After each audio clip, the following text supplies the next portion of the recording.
Карнавал в честь Навруза проведут 21 марта на центральной площади Дусти в Душанбе, 28 фев. Спутник.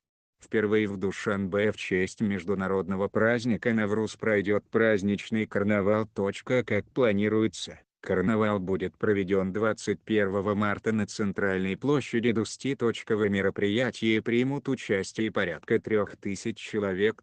Напомним, праздничный карнавал был организован и проведен в честь 80-летия города Душанбе. Президент Таджикистана Эмомали Рахмон ранее утвердил эмблему международного праздника Навруз для 2019 года, сообщает агентство Ховар. Эмблема имеет округлую форму с изображением земного шара в середине.